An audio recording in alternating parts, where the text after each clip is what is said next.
Բարև ձեզ Միլայի խոհանոցի հետևորդներ, ամենալավ, ամենագրագետ ու մակարդակով հետևորդներ։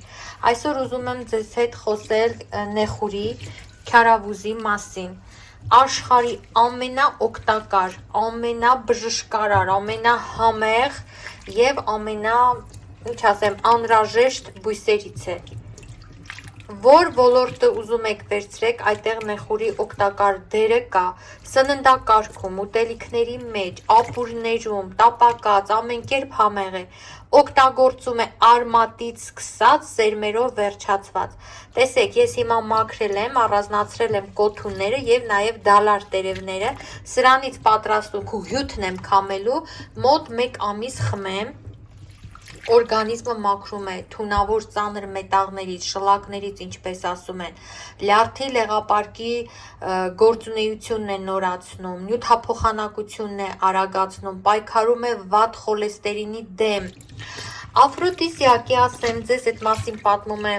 Հոմերոսը իր Ոդիսականում։ Տրիստան եւ Իզոլդայի, եթե կարդացել եք, այդ ստեղծագործության մեջ են հիշատակում նեխուրի մասին, սելերի է անվանումը լատինական։ Եվ այսպես, բարձր ճնշման դեպքում է սիրելիներս օգնում նեխուրը։ Կոսմետիկ նպատակներով եւս շատ կարեւոր է եւ շատ արժի օգտագործել, հյութը քամում, խառնում եք մեկ գթալ մածնի հետ, մեկ հարաբերությամբ, քսում եք մաշկին ու տեսնում եք, թե ինչ հրաշքներ է գործում, մանավանդ եթե մի քիչ երկար ու պարբերաբար օգտագործեք։ Մի խոսքով նեխուր աշխարհի ամենահամեղ, ամենաօգտակար եւ Աստծո կողմից մարդուն տրված ընծա։ Սա էլ ձեզ իմ կողմից։ Բարեկամներ, նեխուրը, ահա այսպես առանձնացրել եմ կոթունը տերևներից, սրանք մաքրած տերևներ են, մեծամասամբ կոթուններն են, որ պետք է ոսող ջրի տակ լավ լվանալ։ Սա շատ կարևոր օգտակար դեղամիջոց է օրգանիզմի համար։ Նեխուրի բուժական հատկությունները հայտնի են աշխարհով դեռ անհիշելի ժամանակներից։ Տեսեք հիմա ինչ եմ անում, լվանում եմ հոսող ջրի տակ մի քանի ջուր, այնուհետև ավելացնում եմ 1 ճաշի գթալ սոդա եւ մի 5-ից 7 րոպե պահում եմ սոդայաջրի մեջ նեխուրը։ Սա շատ կարեւոր է մաքուր լվանալու համար, սիրելի բարեկամներ։ Թողնելուց հետո պարզաջրում եմ եւ ցույց եմ տալիս, թե ինչպես եմ օգտագործում նեխուրը օրգանիզմը մաքրելու, թունավոր շլակներից հեռացնելու, լյարդի ֆունկցիան երիտասարդացնելու, նորացնելու, մի խոսքով խոլեստերին անոթներից մաքրելու, օրգանիզմից վռնդելու համար եւ նաեւ նյութափոխանակությունը արագացնելու համար, աղիների փքվածության դեմ է պայքարում։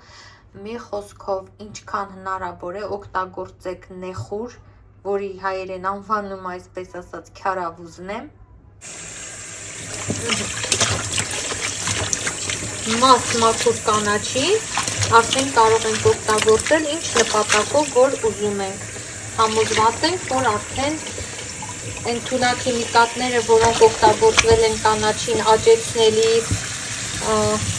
դրա թարմությունը ապահովելու համար, մի խոսքով այդ ամենից սոդայի միջոցով ազատվեցին։ Վերջ, հիմա քամեմ, ջրքամեմ, խլացքամիկով, ցանցով, դնեմ սրբիչի վրա կամ անձեռոցիկի վրա, համբերեմ, որ ջրքամվի վերջնականապես եւ օգտագործեմ։ Եվ ապուրների մեջ, անգամ մեր հայկական սպասի մեջ ավելացրեք նեխուր մի փոքր շատ չափաբաժնով ու տեսեք, թե ինչ անզուգական, աննկարագրելի համեղ է ստացվում։ Ես նեխուրից իմ ալիքում ունեմ ձվածեղի պատրաստման մի տարբերակ, որի համար գժվում եմ։ Հիմա ինչի համար լվացի այսքան նեխուր, բարեկամներ, ինչպես տեսնում եք, արդեն հյութաքամիչի տակ դրված բաժակից, որ հյութն եմ քամում, հատկապես օգտագործում եմ կոթունները, ինչի համար, որովհետև կոթունները այդքան դառը չեն, ինչքան տերևները, բայց օգտակարության առումով եւ տերևն է օգտակար, եւ կոթունն է օգտակար, նեխուրի դեպքում արմատն է օգտակար, սերմերն են օգտակար, մի խոսքով բուժիչ, համեղ, օգտակար, կոսմետիկ նպատակներով կիրառելի բույս է այս հրաշք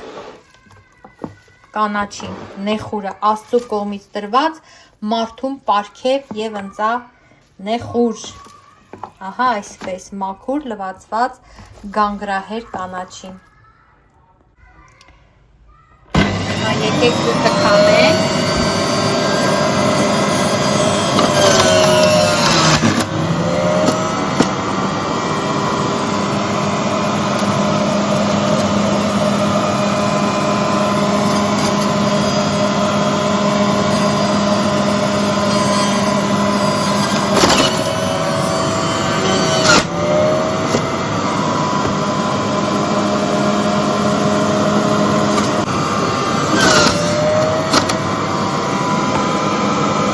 Մաքրող, երիտասարդացնող հրաշք ըմպելիք։